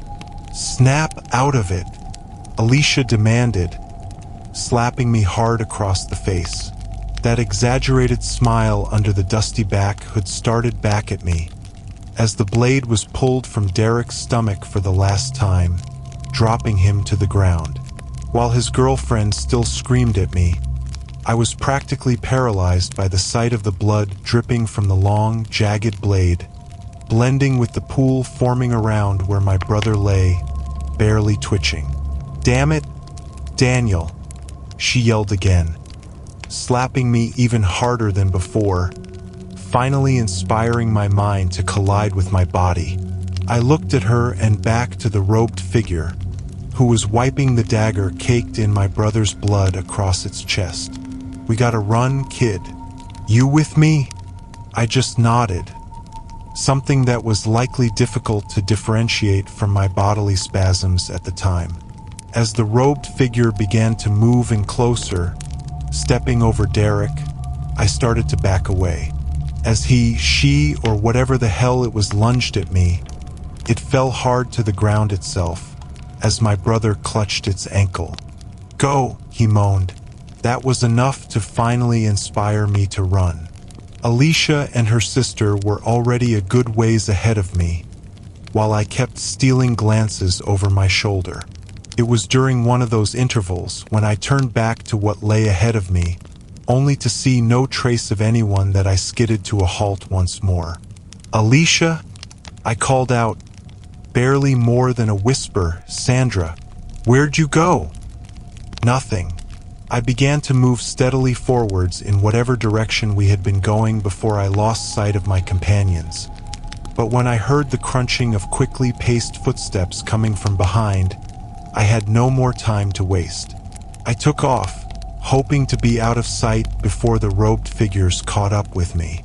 I could still see that unervingly wide grin on the surface of my brain as I ran from one aisle to the next, getting myself so turned around, I had not the slightest clue where I was anymore. Even with the acknowledgement that I would not easily be making my way out of that godforsaken labyrinth, I still kept going, darting from right to left, up and down, over and over. After running on fumes for the better part of 10 or 20 minutes, if I even had the slightest hope of guessing any sort of time frame, I slowed down, hoping to catch my breath before it left me passed out on the flattened corn stalks. When I stopped blindly charging onward, I tried to regulate my wheezing while attempting to listen out for any sounds around me. I couldn't hear a thing. No footsteps, no screams, no voices, only the thumping of my pulse against the inner lining of my ears. When the image of my brother falling lifelessly to the ground flashed before my eyes, I fought to shake it away, hopeful to focus on my escape before dwelling on whether he may or may not have survived this. If I get out, I thought, I'll get help. He's still alive. I know he is, I fought to convince myself, but you can't get him the help he needs if you're dead too. Yes, with that sound of my brother's flesh being torn apart by the lengthy, serrated blade beating against my eardrums as much as the images flashing behind my eyes. I didn't believe it for a second, but I had to convince my legs to get moving again. It was while I waged that inner battle that another stomach-churning squeal snapped my attention back to my dire situation. It was close, alarmingly close, but I knew I had to check it out. Given that it sounded as though it was one of the girls screaming this time, as opposed to those we had thought to be only messing with us, I knew I had to at least attempt to do what I could to save them. Sure, I was certain I wouldn't stand a chance against any of the robed figures, but I had to try. Perhaps it was little more than my desperation to not be alone in this anymore that drove my actions, but it was something. Again I ran from one turn to the next, pursuing yet another horrifying shriek as I plundered onwards. It didn't take me long to locate the source of the new sound to accompany those already haunting my subconscious. But when I found what I was looking for, I knew that there was nothing I could do to help. The red and green striped mini-dress was almost shredded in places, revealing torn flesh and tissue, spilling more crimson fluids across the ground. My legs gave out, dropping me to my knees beside the young girl whose eyes glared lifelessly up at the night sky. Her long brown hair was matted with blood and chunks of gore, seemingly thrown back at her from the sequence of attacks that ripped her apart. I lost it. I just started crying and wailing out, unable to even hope to battle against such a formidable foe. The impact of my brother's death hit me at full force, colliding with the surface of my brain as though it was launched from a cannon. I continued to howl my hopelessness into the night, even when I felt myself being lifted from the ground. It was as though I was floating weightlessly as the robed individual carried me through the maze, having thrown me over its shoulder like a healthy-sized sack of dog food. I didn't fight. I didn't rebel. I didn't attempt to escape. It had been futile to begin with. just the thought that I could survive something that my brother could not. When my escort stopped walking, I was still out of it while my wrists and ankles were bound to some sort of wooden prop. Through the tears that still flowed, I could see that I was in a much wider spot in the maze, one that was at least 4 or 5 times the size of the slender pathways I had been running in and out of. Could this be the center of the maze? I thought, glancing around as much as I could. There were 6 of them now. The robed figures, each with their own unsettling grin peeking out from the darkness of their hoods. Once my extremities were sufficiently restricted, the one who carried me there backed away to join the others in line. They all just glared at me, heaving their heavy breath while maintaining their sinister smiles. "What are you waiting for?" I asked through gritted teeth. I was beaten. I was done for. I did not doubt that. Why were they just glaring at me? "What the hell are you waiting for?" Still nothing. They just stood there like robed statues. They weren't even forcing out that exaggerated wheezing anymore. "Just get it over with, you bastards." As one of them broke from formation, slowly coming closer to me, I wasn't afraid anymore. My heart ached for the loss of the person I cared most for in this world. If they took him away from me, they could have me too, for all I cared. No more running, no more tears, no more. As it moved in closer, stopping only inches from me, it leaned over at the waist, almost pushing its face right next to my own. I closed my eyes, readying myself for the blood to spill freely to waiting corn stalks, pressed to the ground, when, "Happy Halloween," baby brother whispered into my ear. When my eyes blinked back open, they met not the malicious grinning thing that sought to lay me to rest, but the smiling face of the person I had idolized since I was a child. "Derek? What the?"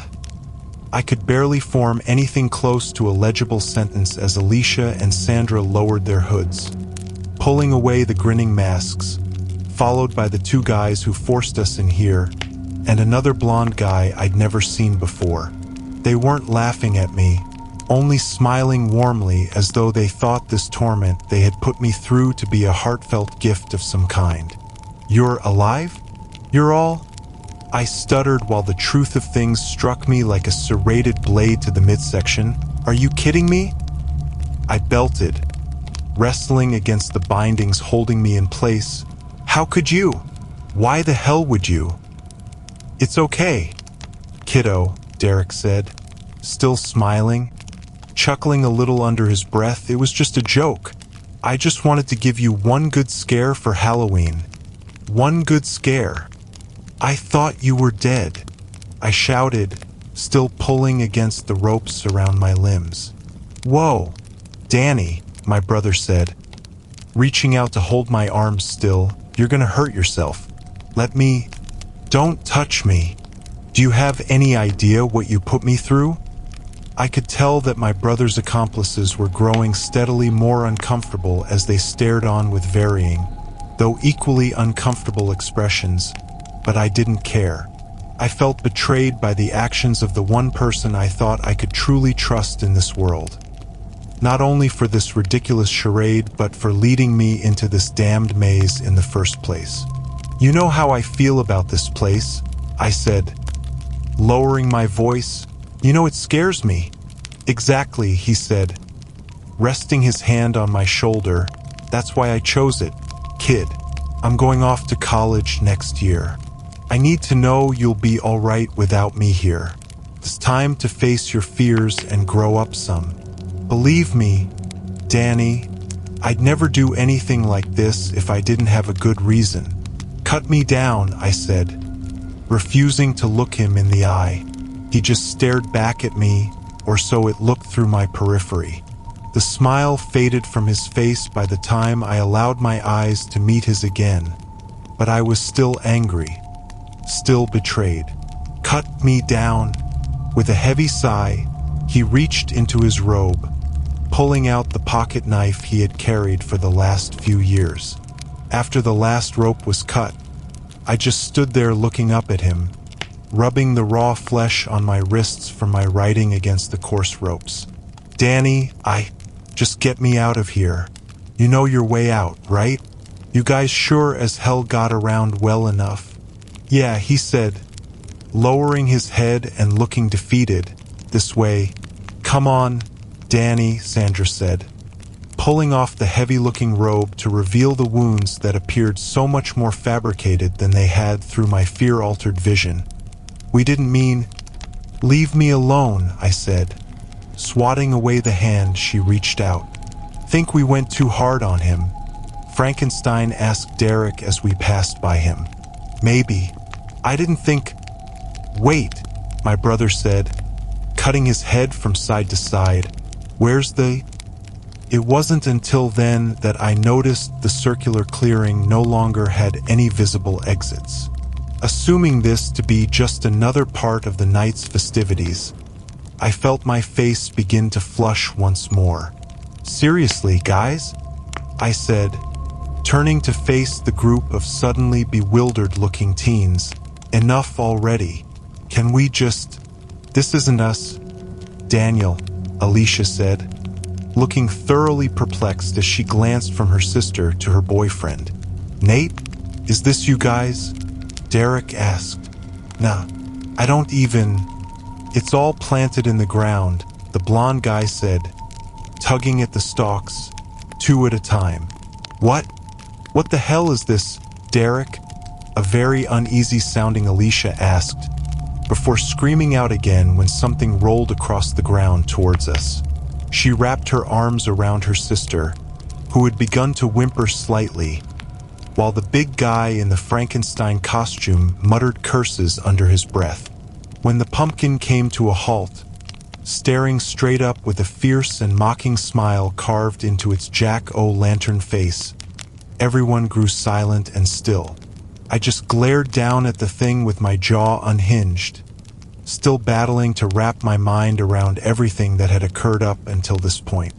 When the long corn stalks began to rustle violently, making it appear as though the whole labyrinth was quaking around us, it was hard to differentiate my own involuntary shivering from my surroundings.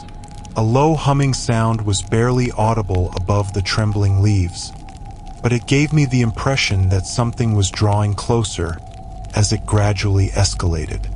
Push through, Frankenstein said, weaving his hands between the stalks. It's just corn. We can... We all spun to see him wrestling against the vines that were wrapping around his arms and legs. Derek ran to his side, quickly slicing through the attacking greenery with his pocket knife. Help me! My brother shouted while cutting and pulling the stems away, as more continued to wrap around the big guy. I ran up with the skinny werewolf and blonde guy, and we all attempted to yank at the weeds which were practically engulfing the writhing Nate. Sandra had dropped to the trembling ground, shaking her head and whimpering louder, while Alicia stood, seemingly frozen in place, with her hands cupped around her mouth. Within seconds, no matter how hard we fought against the corn stalks, as ridiculous as that sounds, we could no longer see even a hint of the boy in the Frankenstein costume. While we still frantically battled to free him, he was swiftly pulled away from us, with only his muffled scream in his wake. When his yelling fell silent, I still stood there just staring at the opening he left behind, mentally checked out while Derek snatched me by the wrist, shouting for the others to follow. When the deep and guttural laughter echoed from seemingly all around us, it didn't take much convincing for everyone to start running. Yeez, the haunting voice spoke. Run, run away, my little darlings. Sandra squealed out a high-pitched shriek, while the blonde guy whined and moaned. What the hell is that, Derek? The visibly shivering boy in the werewolf costume asked, while we continued sprinting across the slender pathway, left in the wake of his friend's hasty withdrawal. How should I know? My brother barked, still not letting go of my wrist. Run, Run, run away, bellowed out with each word coming from a different direction, ending with a sinister laugh that damn near knocked my feet out from beneath me. Keep going, Alicia said, now helping her little sister remain upright.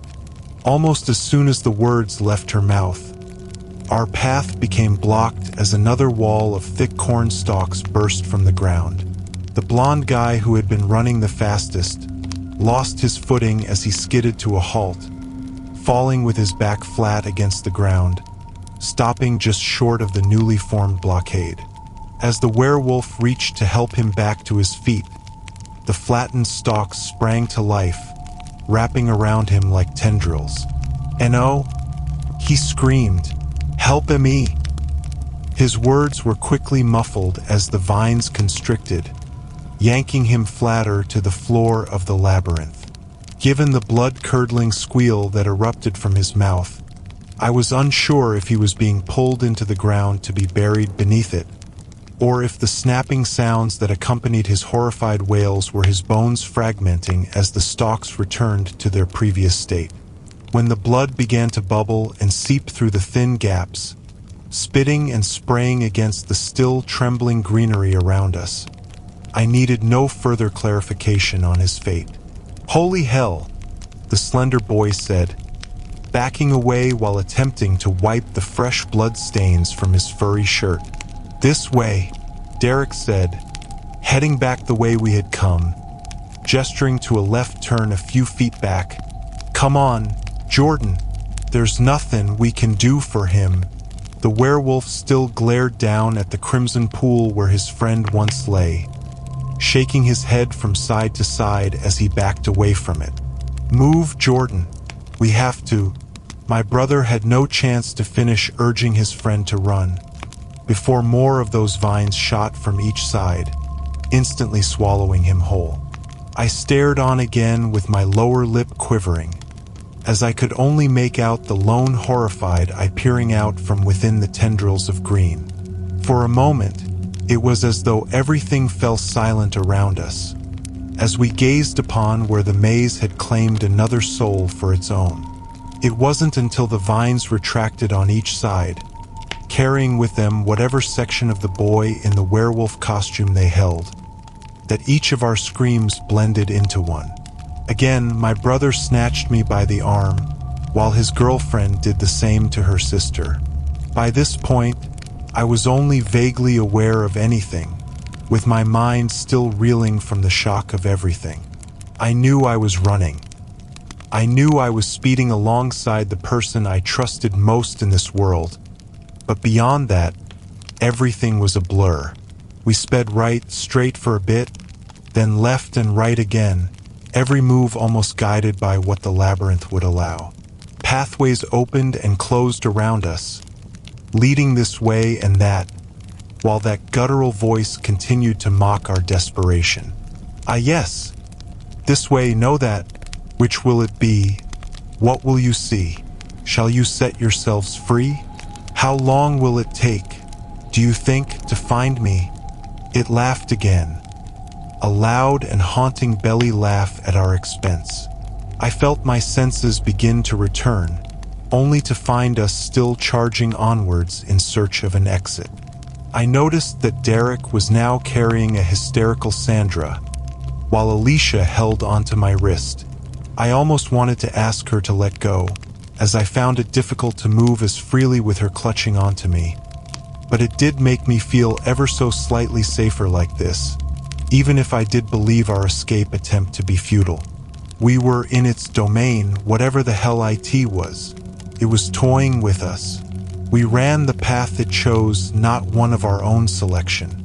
Still, regardless of those undeniable facts, I knew we couldn't let up. Unfortunately, this inner rationalization came to a quick halt when we came face to face with our inevitable end. When the opening before us closed shut, forcing our hasty retreat short, I felt my stomach lurch at the sight of only more tall corn stalks to our sides and backs. There we stood, each gasping for breath, while the young girl in the tattered red and green striped mini dress sobbed in brother's arms, in a space maybe 5 by 5 feet, with nowhere left to go. "Just let us go," Derek shouted into the night. "Not just yet, my good lad. There is far too much fun to be had. What do you want from us? It was you who came to me, dear boy. Would you so abruptly put an end to my joy?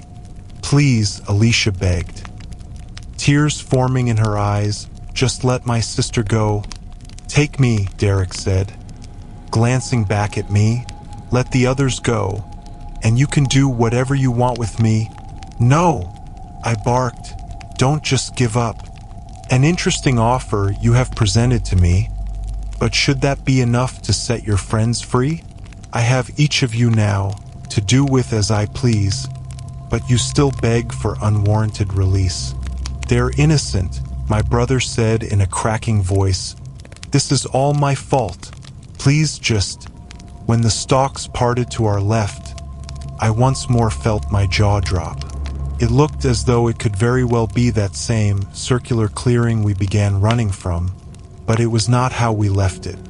The wooden prop I had been tied to was now replaced by a large throne, pieced together by a combination of vines and bones, some of which appeared as though they had been freshly pulled from some unsuspecting corpse. When I noticed the bloodied and matted fur poking out in places, I had to assume that theory to be quite accurate. After taking in the sight of the torn slivers of the werewolf costume, it didn't take long to see the strips of green latex that once belonged to a cheaply made Frankenstein outfit. "Come in, come in, come into my home.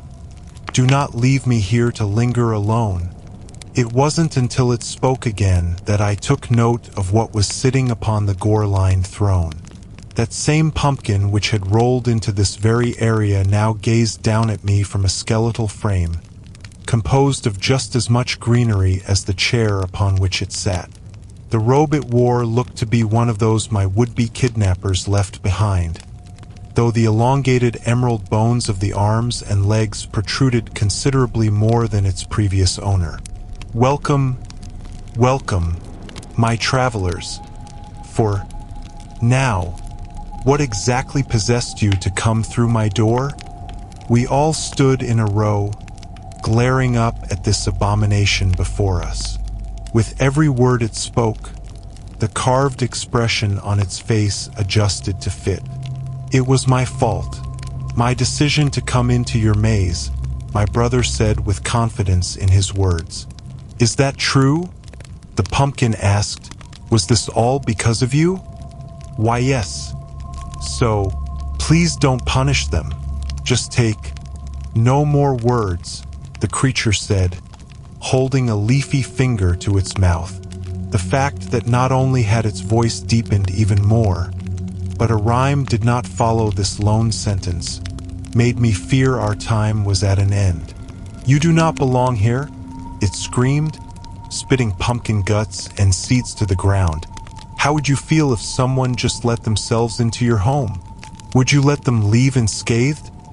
"I'm so sorry, No more words." It lifted itself from its throne, standing twice the height of Derek as it glared down from its hollow, triangular eye holes. As what felt like minutes dragged by, we held this silent staring contest. Given all I had witnessed, I knew it wouldn't let us leave this place with our lives.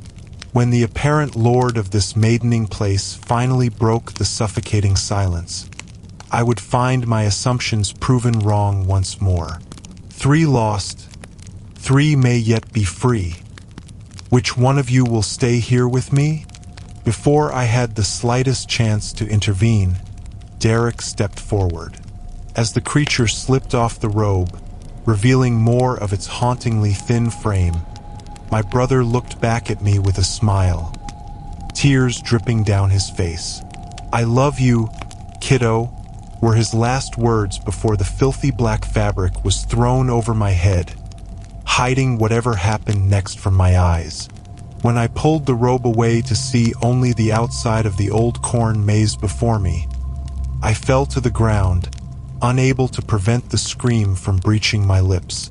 Even when the arms wrapped around my back, while the girls attempted to lift me back to my feet, my agonized wail would not let up.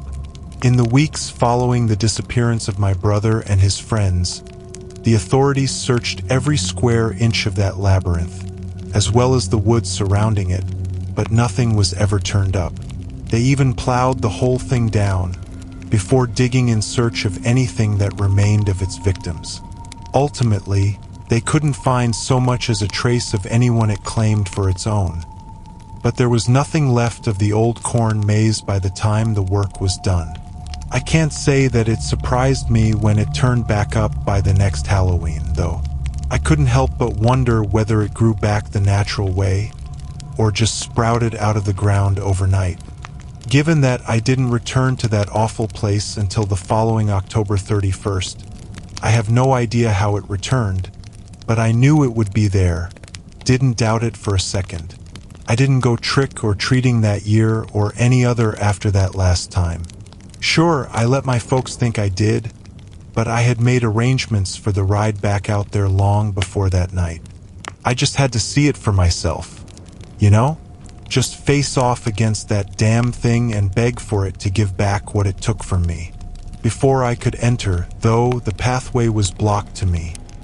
Not by the stalks forming another wall, but by the one who chose to stay behind to grant us freedom.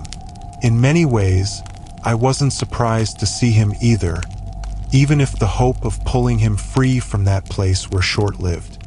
We talked for a while that night and every Halloween that came after it. Even all these years later, he still looks as young as he did that last time we went door to door in search of bag loads of candy. It may be the only time I can see him, and he refuses to tell me what his existence consists of the other 364 days of the year, but I will carry on this tradition for as long as I am able. Sandra and I are going to be parents soon. Yes, we've both been through our fair share of therapy over the years, as has her sister, but that awful night brought us closer than I could have ever imagined. Maybe it's simply the fact that we could only confide in each other after that night, as nobody would believe our account of things. While the psychiatrists help, we haven't exactly been forthcoming about everything with them. Given my wife's condition, I'd say there's a good chance our son could be born any day now. I just hope that he doesn't decide to wait until Halloween to make his grand entrance. I have an appointment to keep after all, one that I hope to have him accompany me on when he's old enough. It's only right that he meets the man he's named after. I don't know why that thing allowed us to leave that night. Something that Derek claims he doesn't have an answer for either, though I suspect he understands far more than he's letting on. Perhaps someday, though, when my life has passed me by and I'm nearing the end of my journey, maybe then I'll have the answers I seek. When my final Halloween comes, when I visit that labyrinth for the last time, maybe it'll allow me to enter again. If I can't free my beloved brother, perhaps I can join him in whatever truly lies beneath the old corn maze, just outside the city limits. Credit, William Rain. Story 3. I usually have to do some explaining when someone finds out that my official title is Head of On-Site Security. Most people assume that the title means that I'm in charge of all of the security aspects of the amusement park I'm employed at.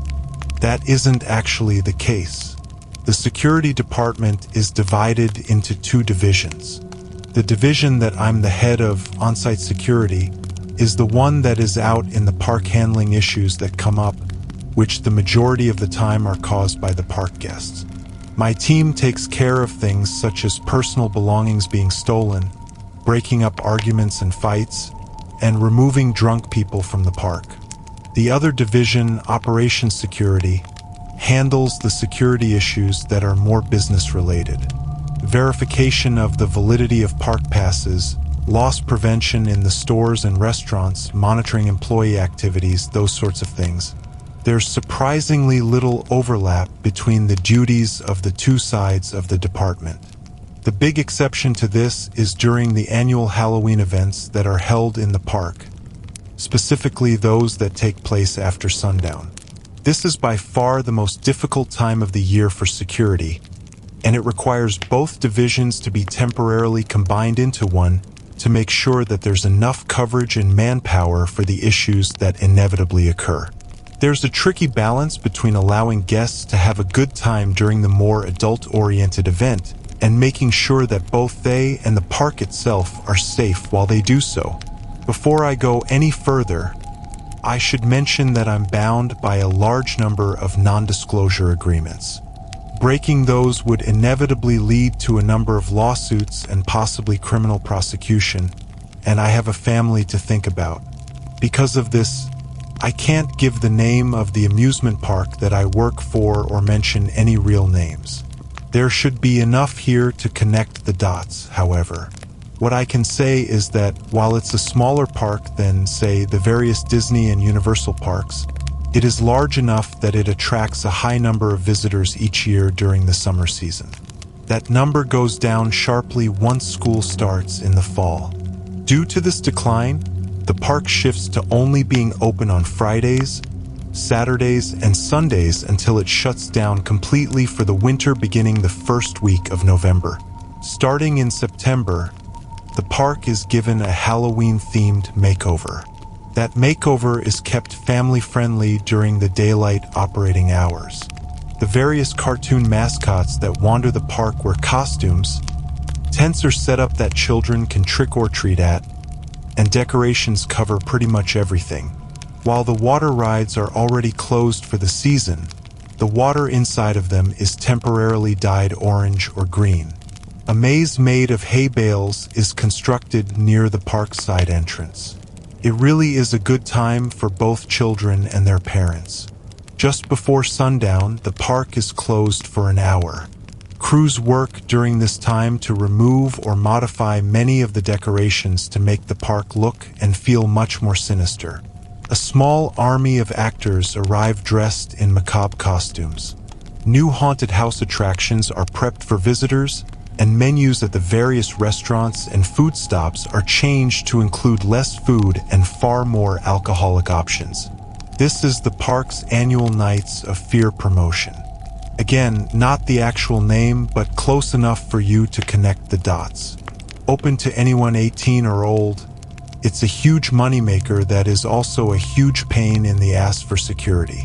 The atmosphere is designed to be creepy as well as rather adult-oriented.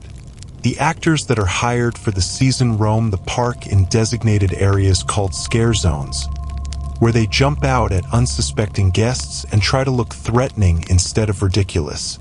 Others work inside of attractions that are basically flashier versions of those haunted houses or haunted walks that pop up around Halloween. Here's how this all breaks down with regards to the incident. You have a security team that has been greatly reduced in size because the park is only open 3 days a week. Not to mention one that isn't used to working together because it's been cobbled together from 2 different divisions. The event takes place at night, which is far more difficult to monitor than the activities that take place during the day. There's an influx of temporary employees in the form of the scare actors. The park itself has been decorated, often with large and complex displays that can block cameras and create blind spots. Finally, there's alcohol. Lots and lots of alcohol. It's a difficult situation for everyone behind the scenes.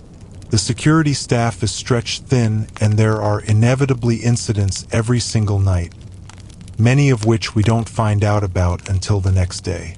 To say that it's an all-hands-on-deck situation is putting it mildly.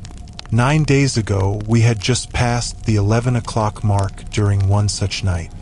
Normally, I patrol the park with the majority of the other security guards during event nights. There's a lot of ground to cover and not many people to do it with. I need to coordinate security while also handling issues personally. It's one of the few things that I enjoy about the Nights of Fear event. I get to be outside in the fresh air instead of seated behind my desk in my stuffy office. I had just returned to the office to swap out a dead walkie-talkie. We typically use cell phones to communicate, but some of the haunted house attractions don't play well with digital signals, so we carry the walkies as well. I belted on the new unit and turned to go back out the door, but I was stopped when one of the 2 guards watching the security camera feeds called me over. He quickly rewound a clip and played it back for me. It was in black and white, which was typical when the cameras switched themselves over to night vision mode. A small group of people walked by a store that I recognized as one of the gift shops in the back half of the park. There didn't seem to be anything out of the ordinary, and I opened my mouth to say so. I closed it again and frowned as a figure walked into view. It was a person dressed in a costume. It was hard to tell from the position of the camera, but he seemed to be wearing a pumpkin-like mask and was dressed in a long black coat. He was holding either a baseball bat or some kind of long club. I picked up a clipboard that was hanging from a nearby hook and quickly scanned through the contents. It was a complete listing of all the actors and the costumes that they had been assigned. Each was themed to a particular area of the park. Zombie costumes outside of the rave from the Grave Haunted House, werewolf costumes for the Pack Hunt Scare Zone, that sort of thing. There was nothing on the list that fit the description of what I was seeing on the video. With an annoyed sigh, I went back out into the park. If it wasn't one of the actors, it was a guest wearing a costume. There were strict rules against that to make sure that everyone knew who was part of the event and who wasn't. During the day, the children were allowed to dress up, but no adults were allowed to wear costumes at any time. Most of the other guards in the park were busy, and the office wasn't far from the place where the camera had recorded the individual. I decided that I'd take care of it myself. It shouldn't take long, and from that general area of the park, I could easily make my way over to the heavier traffic areas. I radioed for the control room to send a copy of the video over to my phone. If the guest was no longer wearing the mask, I might still be able to track him down based on the clothes he was wearing. As I walked past the entrance to one of the roller coasters, an actor dressed as a deranged clown stepped out of the shrubs. I nodded at him and pointed at the green glow-in-the-dark lanyard around my neck. He returned the nod and went back into the bushes. All of the park staff were wearing the same lanyard. They were a variation of the lanyards that guests could purchase if they didn't want to be jump scared in the various scare zones throughout the park. Those guests were issued glowing orange ones, and the staff wore green. I followed along the path wrapping around the roller coaster, passing by groups of guests as I went. I looked closely at each person, but I didn't see anyone that matched what I had seen on the camera feed. Roughly 10 minutes after leaving the office, I arrived at my destination. The store wasn't one of the ones that was open for nights of fear. The windows were dark, and a large closed sign hung on the door. I hadn't really expected the costumed guest to still be there, and he wasn't. Still, it was a place to start. My cell phone vibrated as it received the camera feed video. I stepped off of the path and into the store doorway so that I was out of the way of the crowd. Digging my phone out of my pocket, I watched the video again. I noticed something that I hadn't the first time. Right before the figure walked out of frame, he turned slightly and walked at an angle that would take him off the main path. I looked in the direction he had gone in. There was a gate in the fence that separated the public from a maintenance area. The gate was closed, but the padlock was lying on the concrete in front of it. I retrieved the lock and examined it closely. It hadn't been unlocked. It had been broken. This was no longer a simple matter of a guest wearing a costume. I pulled the walkie-talkie off of my belt and radioed the control room to request backup. One of the most important rules of Nights of Fear security was to never go into a potentially dangerous situation alone. It took a while for anyone to answer, much longer than it should have. When someone finally got back to me, I was informed that a brawl had broken out between two groups of college kids at the other side of the park. Everyone was either committed there or was dealing with one of the other smaller issues that were happening. That meant that I had to make a choice. Either I continued my search alone, going against both policy and common sense, or I risked losing the trespasser by waiting for other security guards to become available.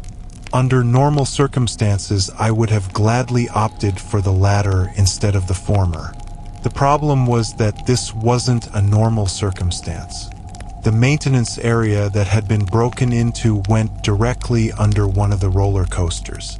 If you were familiar with it, the area was safe enough. If you weren't, however, there were multiple places where the coaster track came down to ground level at the bottom of large hills. At the speed that they traveled at, the cars could easily injure or kill a person in their path.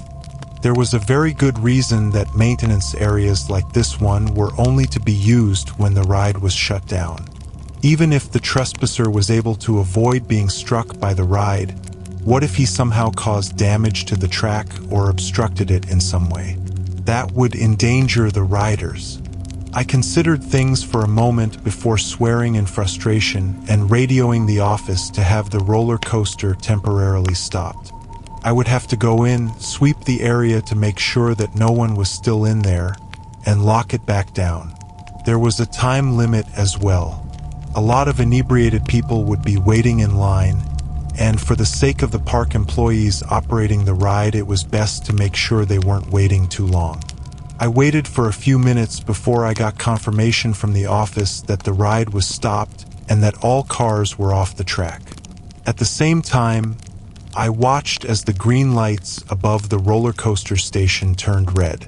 Nodding to myself, I took out my flashlight and proceeded into the maintenance area. It was oddly quiet. Out in the main areas of the park, the guests and rides kept up a constant high level of noise. The maintenance area was fenced off, which, combined with the coaster being shut down, muted much of the cacophony of sounds. It was almost a shock when I realized that I could hear my own footsteps. I had only been walking for a minute or two when I noticed another noise. It was the sound of metal scraping on concrete. Because of the way it echoed, it was difficult to pin down where it was coming from. I stopped and listened while I got my bearings. Most of the area under the roller coaster was hard, compacted dirt rather than concrete. The only places where the sound could be coming from were around the support struts from the ride, which seemed unlikely, or the large port pad that the maintenance sheds were secured to. There weren't a lot of lights, and the ones that were spaced throughout the maintenance area didn't do much. I was used to walking through the park at night long after the last guest had left. A lot of people would find that unnerving or, creepy, but I've always found it to be relaxing. This was different. I grew more and more nervous with each step, and I started to get jumpy around every shadow. I stopped walking and mentally scolded myself for acting like a child before continuing on. The noise stopped as I came to the sheds.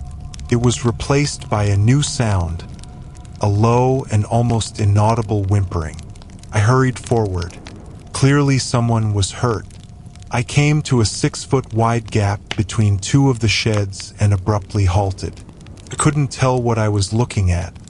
The space was dark, but I could just make out a large figure standing at the far end with his back turned towards me. Remembering the flashlight that I was holding, I shined the beam forward just in time to see the person raise his arm up over his head. The light reflected off something metal in the person's hand as the arm swung downward. It was a thick piece of rebar. The pole struck something that I couldn't see around due to the man's bulk. The whimpering abruptly ceased. I pulled my taser free from its holster. While security at the park didn't typically carry weapons of any kind, an exception was made during the Nights of Fear events. This was because the crimes that happened during those events tended to be more violent and were sometimes threatening to the guards themselves. I identified myself and ordered the figure to turn around and face me. There was a long pause where nothing happened. I was just about to give the order again when the man slowly did as he had been told. I nearly dropped the taser. The man was tall, nearly 7 feet. He was wearing a long black coat that was buttoned up to his neck, and he had the pants and boots to match. His hands were gloved, and in his right hand was the rebar pole that I had caught a glimpse of. All of these details I took in peripherally. My gaze was locked on his head. The security feed had made me think that he was wearing a pumpkin mask. This wasn't the case. His head was shaved, and it was painted with orange and black makeup that made it resemble a warped jack-o'-lantern. His eyes, though, they just weren't there. I don't know how to describe it. Where his eyes should have been were 2 dark voids that the light from the flashlight couldn't penetrate. I stared at them, not really comprehending what I was looking at. His appearance was so striking that it took me a bit to notice the blood dripping from the rebar. I lowered the flashlight slightly so that the beam was focused on the metal. Bits of flesh and hair were stuck to it. I remembered the whimpering that had been silenced and tilted my head to look beyond the man. I could barely make out the remains of a person on the ground. The head had been mangled to the point that it was barely recognizable as human. The man started to advance towards me. With every step that he took forward, I took 2 back. I still had the taser pointed at him, but I doubted that it would do any good. Not only was the man massive, but he was also heavily clothed from his neck down. The probes would have a hard time making a good connection. I had to try, though, and it needed to be before he got too close. I pointed the taser at his center of mass and fired. The probes sank into his coat in the chest region, and the electricity began to flow. The man stopped moving and looked down at them. He brushed at them with his hand like they were flies, and they came free of the coat and clattered to the ground. With that done, he started to come towards me once again, the rebar still clutched in his hand. I hurriedly backed out of the way as he approached, ready to run at any moment. But when he reached the end of the small alley, he simply walked past me without pausing. I stared up at him in confusion as he went by. My walkie-talkie emitted a burst of static. With surprising speed, the man turned, reached out, and pulled it free of my belt. He squeezed his hand and crushed the device flat. The noise ceased. He opened his fingers and let the broken parts fall to the ground before continuing on his way. Taking one last look at him, I hurried down the short path to the body on the ground. To my surprise, the person was still alive. I wouldn't have thought that anyone could have survived the wounds that they had suffered, but it was clear that wouldn't be the case for much longer. The bludgeoning had been so thorough that it wasn't possible to determine things such as gender and age. They were just this lump of blood and flesh. I looked back over my shoulder at the man as he turned and disappeared behind one of the sheds. The amount of strength that this horrible act required was unbelievable. I thought back to his eyes, those black holes with nothing in them, and I shuddered. The remains of the person died a few minutes later. There wasn't anything that I could do for them except make sure that they didn't die alone. Once they were gone, I hurried out of the space between the sheds to try to find the killer, but he was no longer there. With my radio broken, I didn't have much of a choice about how to proceed. I rushed back to the office and called the local police. Over the next few hours, my staff and I looked through the security camera footage as closely as humanly possible. There was no sign of the man, and we couldn't find any video of him leaving the maintenance area. When the police searched it for the rest of the night and into the morning, they came up empty-handed. Everyone was at a loss as to how he had disappeared. Because of what had happened, The local police began to patrol with the security staff every night the park was open. That was 9 days ago. A week after the first killing, we caught sight of the man on the security cameras again. This time it was in a different part of the park, just outside of one of the haunted house attractions. I took 3 other guards with me and rushed over, but he was gone again by the time we got there. Behind the house, pushed up against a dumpster hidden from view of the guests, was another dead body. Last night was the 3rd killing. The staff watching the cameras didn't see the man initially, but a mutilated corpse was found at the top of a waterfall in one of the water attractions. We reviewed the tapes, and we discovered a clip of less than a second where you could see the man walk behind one of the rocks in the attraction. Tonight, a member of my staff and a police officer managed to catch the man in the act.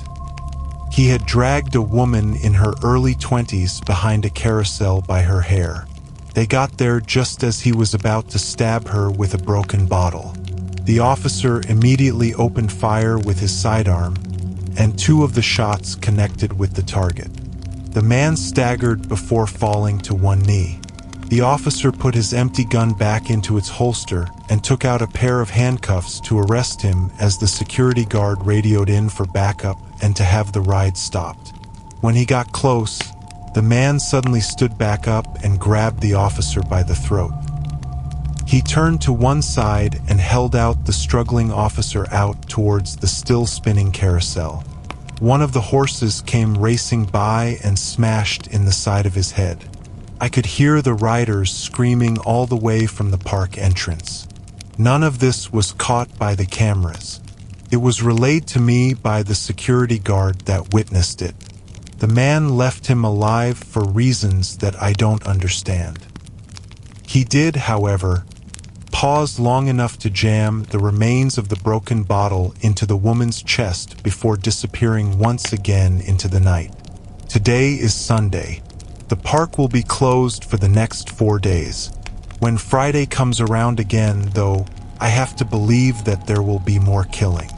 Before I sat down to write this, I put in a call to the head of operations for the company that owns the amusement park. I'm still trying to process what he told me. Despite the danger to the guests, the park won't be canceling the Nights of Fear event. It all comes down to dollars and cents, you see. This is one of the most profitable times of the year for the park, and attendance has actually gone up since the killings started. I don't know if people think it's just a publicity stunt, or if it simply makes it more exciting for them to think that they're in the presence of a real serial killer. Whatever the case, the police won't be shutting it down either. The event is good for the local economy, not just the park. The people who make the decisions here in town aren't willing to give up their cash cow. I'm going to be ordering my staff not to engage with the face-painted man. So far, he hasn't attacked any of us, although I think he was close to doing so when I used my taser on him. We're going to stay out of his way and hope that the police present at the park will be able to stop him. I'm not willing to needlessly throw away the lives of my people. Someone is stalking the Nights of Fear, and there's not a damn thing any of us can do about it. Credit, Tim Sprague.